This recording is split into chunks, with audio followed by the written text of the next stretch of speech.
Priceless belongings owned by a fallen Air Force member, stolen from a storage unit. Yellowstone National Park can be an unforgiving place to take high risks in the wintertime. I'm John Shearer in Yellowstone, and coming up, the daring rescue of a man who pushed his luck too far. Pushed it and was lucky in the long run. That's a fact. It looks like John Shearer was pushing it a little bit there. I think it was a little brisk in Gardner yesterday for that. Don't we know it? Yeah, coming up to 30 minutes after the hour, 6:30. If you're trying to get ready and get out the door, a pleasure to have your company for part of the morning. Donna Kelly along with Chet Lehman. Thanks for sharing your morning with us. What's it going to look like as you do head out the door? I'll show you right now. Is what it looks like on set. I had to look and see. That guy that's loading my weather graphics is a little slow today. Donna, I'll go talk to him later. We'll have a staff meeting. Meantime, cloud cover helping keep temperatures warmer than it was at this time yesterday, and it's going to be much warmer by the time we work through our day. Here's what it looks like outside right now around southwest Montana, ranging from 2 below in West Yellowstone to 30 above in Livingston. Livingston looking at some windy conditions, so do be careful of that for your day. As far as your planner goes, we're going to warm it up into those mid to upper 30s with some cloud cover, but those clouds are going to bring a change in store to us by the time we get into our Friday. Detailed forecast coming up, Donna, in about 10 minutes. Well, hang on for that. Thank you, Chet. President Trump has signed an initial trade deal with China. It includes pledges from China to more than double its purchases from U.S. farmers in the first year. It's part of a broader $200 billion package, including manufactured goods and energy exports. The pause in the trade war gives Mr. Trump something concrete to offer farmers and ranchers heading into the 2020 election. A Chinese official read a letter from President Xi in which he said the deal was, in their words, good for China, the United States, and the whole world. The president of the Farm Bureau called the agreement an important step. Montana's congressional delegation weighed in on the deal. Republican Senator Steve Daines, who attended the signing with Cascade County Commissioner Joe Briggs, said it means billions of dollars for our ag industry, which is a big deal for Montanans. So big shout out to President Trump and his team here. Democratic Senator Jon Tester said Montana producers are hurting, and I'm going to keep fighting to make sure today's deal is enforceable and that China delivers on what they promised, because family farms and Main Street businesses are on the line.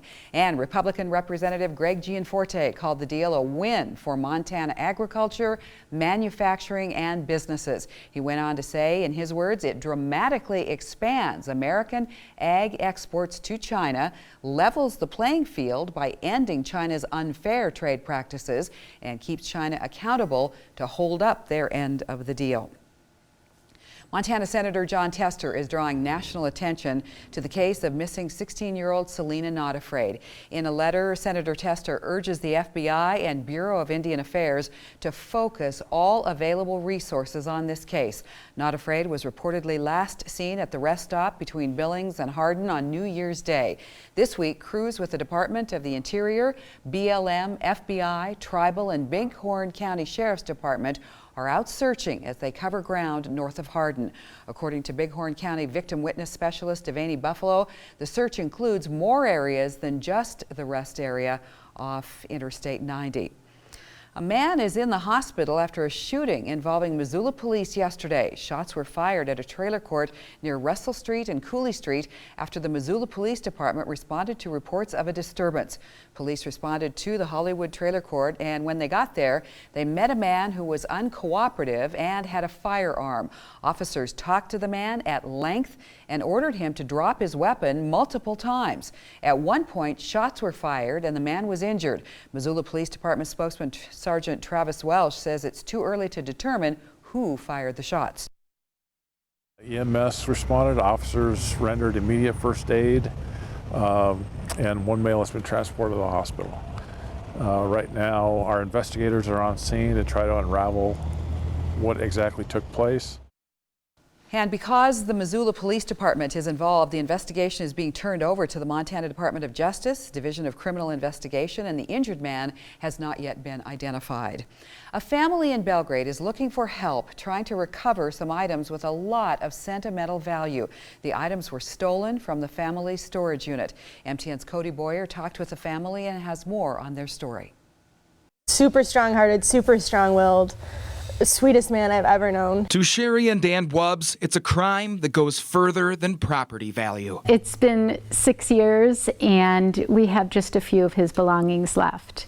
And his sister had a couple of items that were priceless to her. Possessions are possessions, but this is a little bit different. Last week, it began here at Osterman's Storage in Belgrade. Sherry and Dan say a security guard found their unit's padlock broken, but no items missing. At first. 4 days later, they say Camden's sister Kaylee and her husband were notified differently. Kaylee and Nick were not notified that the lock was broken, nor was a temporary lock put on. So days went by and the storage unit sat with no lock on it. This kind of thing shouldn't be let go for a better part of a week. I reached out to Osterman's myself. You have reached Osterman's new warehouse in Belgrade, Montana. And left a message. Meanwhile, Sherry and Dan remember their 6-year USAF egress through photos. It's like you're losing a little part of Camden. I'm pretty brokenhearted. To Kaylee, it's a pain that won't go away. We were super close. We were only about a year and a half apart, so he was basically my best friend. I had very few items of my brother's. Right. So to have those taken away just kind of hurts. Including a sweater with a story of its own. Cam was a diehard Bears fan all the time, no matter what, win or lose. And he wore it just about every game day, the last couple of years he was around. And I was fortunate enough, my parents were able to help get it and recover it. Now only the memories remain, including when Kaylee got Camden out on Soldier Field. And of course, he went in uniform. It just hurts.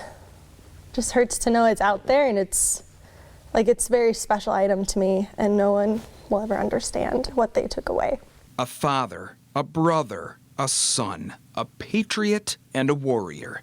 Now the Wubbs just hope that someone hears their pleas. Just give it back. Drop it anywhere. Drop it anywhere someone will notice. That way it makes it home. They have no value to you. They have no meaning to you. They do to us. In Belgrade, Cody Boyer, MTN News. You hope they find it or do the right thing, like she said. Give it back, drop it back somewhere. Gallatin County Sheriff's detectives say that they're looking into this case, and it's not connected to the storage unit case that we reported to you last week.